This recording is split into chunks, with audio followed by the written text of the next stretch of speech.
what's up everyone? My name is Daryl and I am a less than amateur runner who likes running and running related things.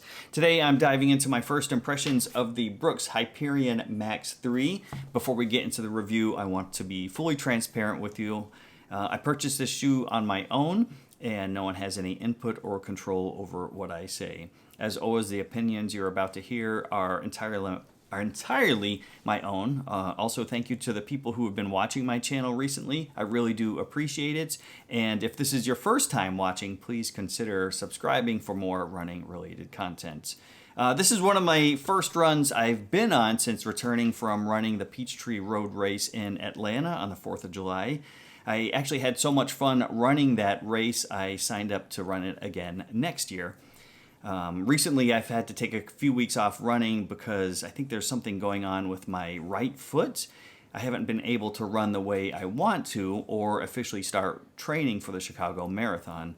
A few days ago, I had a cortisone shot in my heel to see if it would help alleviate any of that pain, but I won't bore you with the details about that right now. If you've been following the channel for a while, you know I've been testing out various shoes over the past year.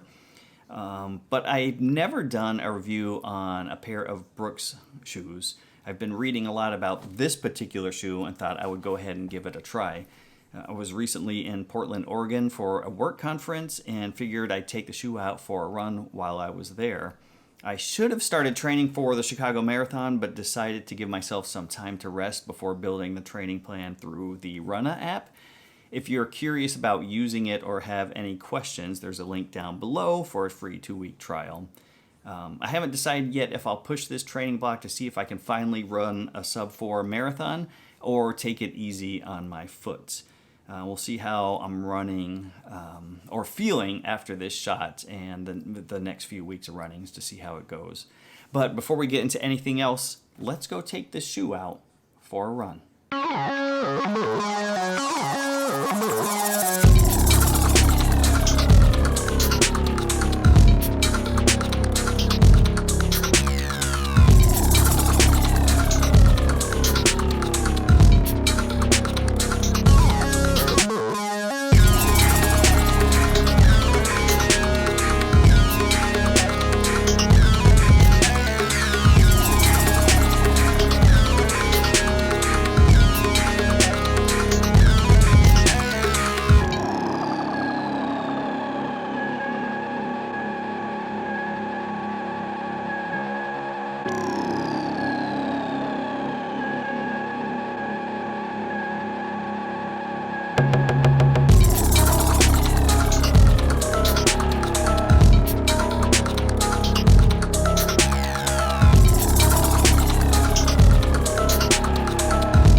I'm not familiar with the Portland area, so I used Strava to program a route. I managed to set up a nice route along the river and ended up crossing 2 different bridges, one of them being Steel Bridge, which was pretty cool.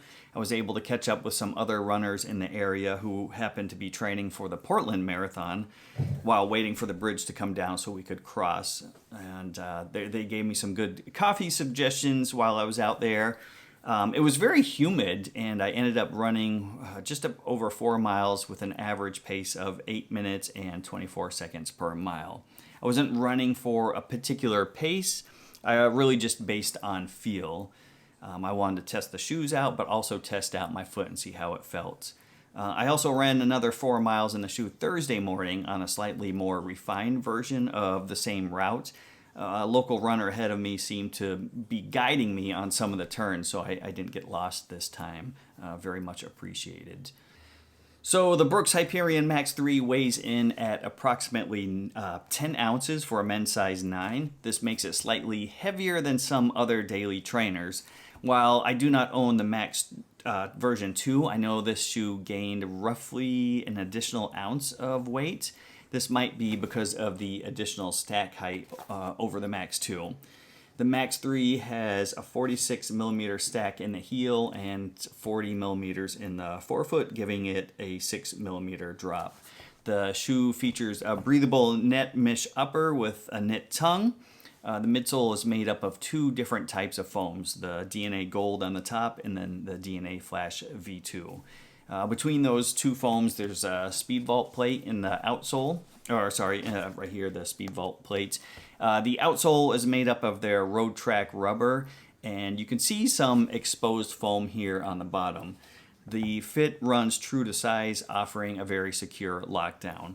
So far, over the course of 15 miles or a little bit over that, I haven't noticed any hot spots on the shoe, and definitely no lockdown issues with this shoe. Really like most of the upper on this shoe. It's made with a stretch knit material and has small mesh zones here for additional breathability. I ran in Portland on a couple of hot, humid mornings and definitely appreciated the airflow. It kept my feet feeling pretty cool. The fit on the shoe is very unique, I think, but in a good way.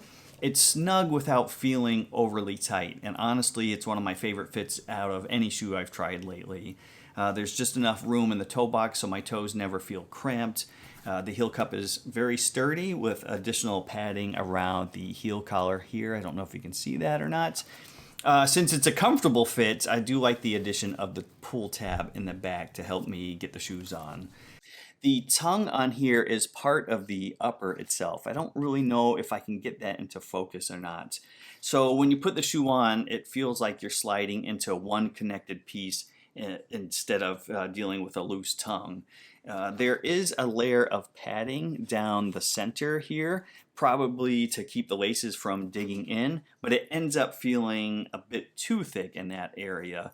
Honestly, it's not my favorite tongue. The shape is a little awkward, and while it's a minor gripe, it does stand out. I never owned version 2, but I did some reading and saw that it came with the sawtooth style laces, which unfortunately this shoe does not come with. They're not included in this version. Kind of a bummer because those are some of my favorite laces. I wish they would have kept them, even if it's just for the cool factor. I really do enjoy those laces for some reason. All right, and speaking of the laces, if the shoe's not snug enough for some reason for you when you're wearing it, there is an additional hole here that you could run the laces through to do the runner's knot or runner's loop or the heel lock loop, whatever it's called. But these laces are kind of short, so I'm not sure you'll be able to get that done or not. All right, let's talk about the midsole of the shoe. Easily the standout feature of the Hyperion Max 3 and the change from the Brooks version 2. Brooks packed a lot into this shoe. You've got the dual foam setup with the DNA Gold and the DNA Flash V2.